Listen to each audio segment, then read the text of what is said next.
Guys हम लोग discuss करेंगे inter state water disputes act 1956 के बारे में, अंतरराज्यीय नदी जल विवाद अधिनियम 1956 के बारे में हम लोग डिस्कस करेंगे।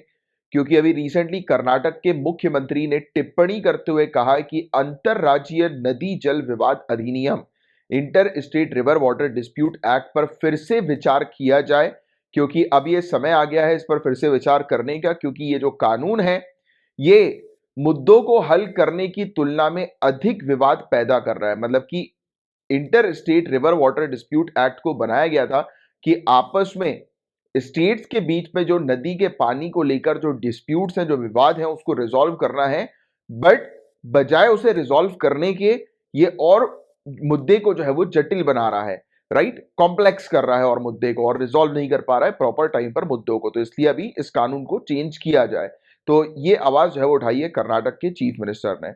और चीफ मिनिस्टर का ये स्टेटमेंट है गाइस, ये उस समय आया जिस समय कर्नाटक ऑलरेडी इन्वॉल्व है काफी सारी स्टेट्स के साथ वाटर डिस्प्यूट्स के मामले में, रिवर वाटर डिस्प्यूट्स के मामले में, जैसे कि तमिलनाडु, महाराष्ट्र, गोवा, आंध्र प्रदेश। और जो नदी है जैसे कावेरी नदी, महादाई नदी, कृष्णा नदी, राइट। तो इस इन नदियों पर डिस्प्यूट जो है वो चल रहा है कर्नाटक का अलग अलग स्टेट्स के साथ। तो और आज की डेट में आवश्यकता भी है, राइट, कि ये समाधान सभी राजनीतिक हितों को अलग रखते हुए नदी बेसिन क्षमता की अधिकतम उपयोगिता तथा प्रौद्योगिकी का उपयोग करने के आधार पर होना चाहिए। कहा जा रहा है कि अब ऐसा सॉल्यूशन लाया जाए इंटर स्टेट बॉर्डर डिस्प्यूट को लेकर कि पहली बात तो पॉलिटिकल कंसिडरेशन को यानी कि राजनीतिक हितों को अलग करो, और ऐसा सॉल्यूशन निकालो कि जिसमें जो नदी का पानी जो स्टेट्स जितना उपयोग करते हैं, जिन स्टेट्स की जितनी यूटिलिटी है, उस आधार पर स्टेट्स को नदी का पानी दिया जाए, या फिर टेक्नोलॉजी के आधार पर स्टेट्स को नदी का पानी प्रोवाइड किया जाए। सो गाइस, जो हमारा मेन टॉपिक है इंटर स्टेट वाटर डिस्प्यूट का, इस पर हम चर्चा करते हैं अब। तो आपसे क्वेश्चन पूछा जा सकता है कि हमारे इंडियन कॉन्स्टिट्यूशन के, हमारे संविधान के किस आर्टिकल में, किस अनुच्छेद में मेंशन्ड है कि आपस में अगर स्टेट्स के बीच में कुछ विवाद होता है नदी के पानी को लेकर, रिवर वाटर को लेकर, आपस में स्टेट्स के बीच में कोई विवाद होता है, तो वो विवाद कैसे सॉल्व किया जाएगा, तो उसके बारे में किस आर्टिकल में मेंशन्ड है। तो आर्टिकल 262 अनुच्छेद 262। तो ये पॉइंट आप ध्यान में रखिएगा, पहला मोस्ट इंपॉर्टेंट जो प्रीलिम्स में पूछा जा सकता है। इसके अलावा आपको ध्यान में रखना है कि पार्लियामेंट के पास शक्ति है कि पार्लियामेंट एक कानून बनाकर आपस में स्टेट्स के बीच में जो नदी के पानी को लेकर जो विवाद चल रहा है कि कौन कितना पानी का उपयोग करेगा, आपस में स्टेट्स के बीच में पानी किस प्रकार से डिस्प्यूट होगा, कौन सी स्टेट कितने पानी पर कंट्रोल एस्टैब्लिश करेगी, राइट, नदी के पानी पर।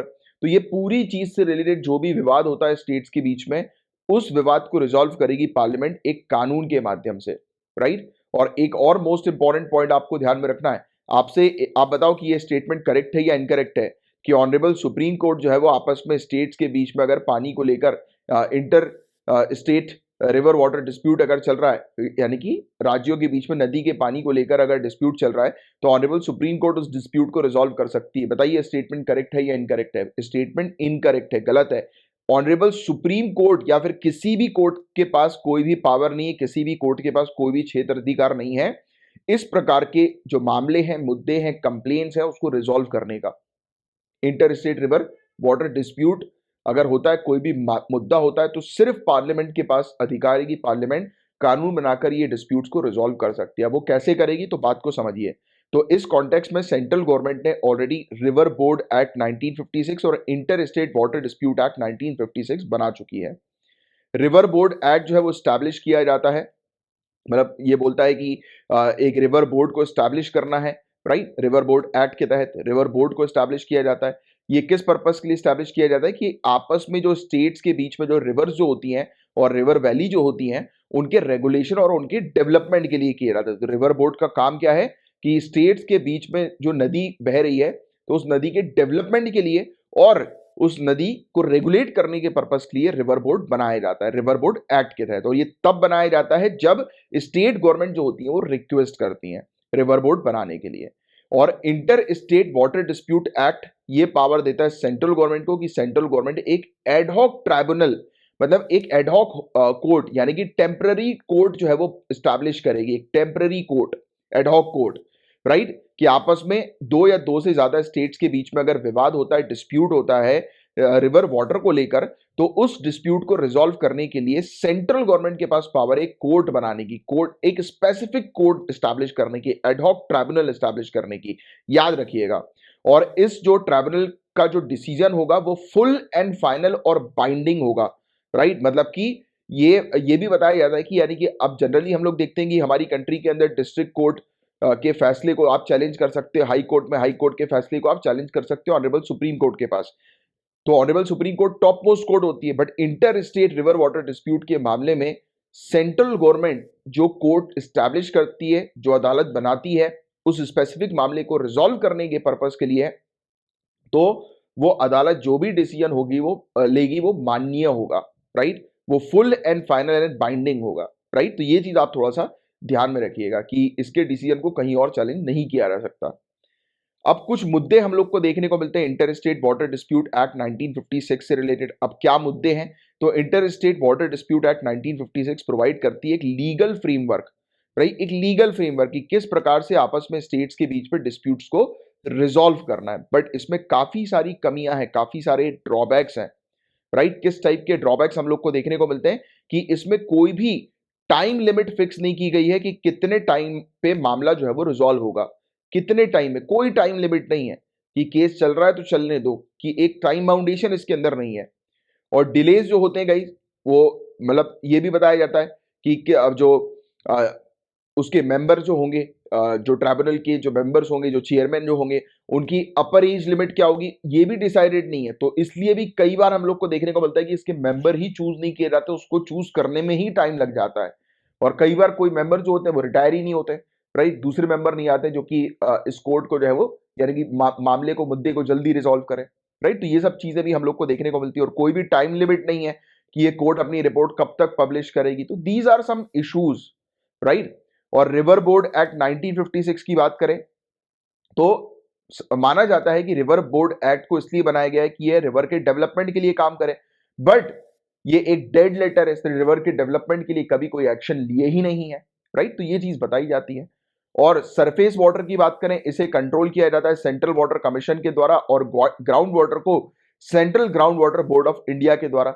बट ये दोनों ही बॉडीज जो होती हैं वो इंडिपेंडेंटली काम करती हैं, राइट, एक दूसरे के परे काम करती हैं और कोई भी कॉमन फोरम नहीं है कि ये कॉमनली डिस्कस कर सके जो भी वाटर मैनेजमेंट से रिलेटेड जो मुद्दे हैं स्टेट गवर्नमेंट के साथ। तो ये भी बड़ा एक इशू हम लोग को देखने को मिलता है, राइट। और एक इंपॉर्टेंट चीज आपको बता देगा इसकी एंट्री 17 जो स्टेट लिस्ट की हमें देखने को मिलती है वो डील करती है वाटर रिलेटेड सब्जेक्ट्स के साथ। आपको पता होगा कि 7th शेड्यूल के अंदर हम लोग को 3 लिस्ट देखने को मिलती है, यूनियन लिस्ट या फिर लिस्ट नंबर 1, स्टेट लिस्ट यानी कि लिस्ट नंबर 2, और कॉन्करेंट लिस्ट यानी कि लिस्ट नंबर 3। कॉन्करेंट लिस्ट में मौजूद सब्जेक्ट्स के ऊपर कानून बनाने की शक्ति दोनों के पास है, यूनियन गवर्नमेंट और स्टेट गवर्नमेंट दोनों के पास है।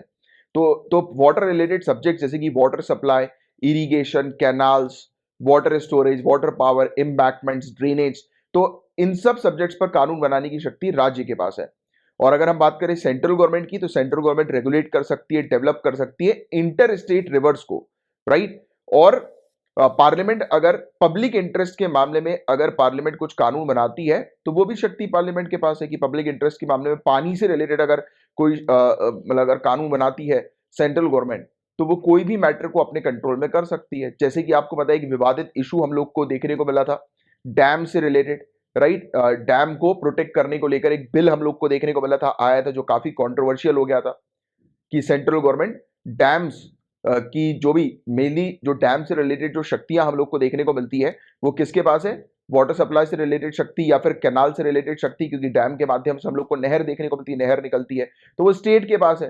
बट पब्लिक इंटरेस्ट को ध्यान में रखते हुए यूनियन गवर्नमेंट एक कानून लेकर आई, सेंट्रल गवर्नमेंट एक कानून लेकर आई, डैम प्रोटेक्शन बिल। आपको पता होगा इसके बारे में हमने पढ़ा भी है। जिन भी स्टूडेंट्स को इस कानून के बारे में आइडिया नहीं है नीचे कमेंट बॉक्स पर बताइए, मैं आपको लिंक प्रोवाइड करा दूंगा, तो आप वो कानून भी जो है वो अच्छे से कवर कर लीजिएगा। तो वो भी काफी इंपॉर्टेंट कानून है डैम प्रोटेक्शन बिल का, जो अभी आज की डेट में काफी विवादित है। उसमें मैंने एक्सप्लेन भी किया हुआ कि किस प्रकार से सेंट्रल गवर्नमेंट ने पब्लिक इंटरेस्ट का हवाला देते हुए इस पर्टिकुलर वाटर के एक इंपॉर्टेंट फीचर को या डैम के एक इंपॉर्टेंट फीचर को स्टेट गवर्नमेंट से छीनकर अपने कंट्रोल में कर लिया।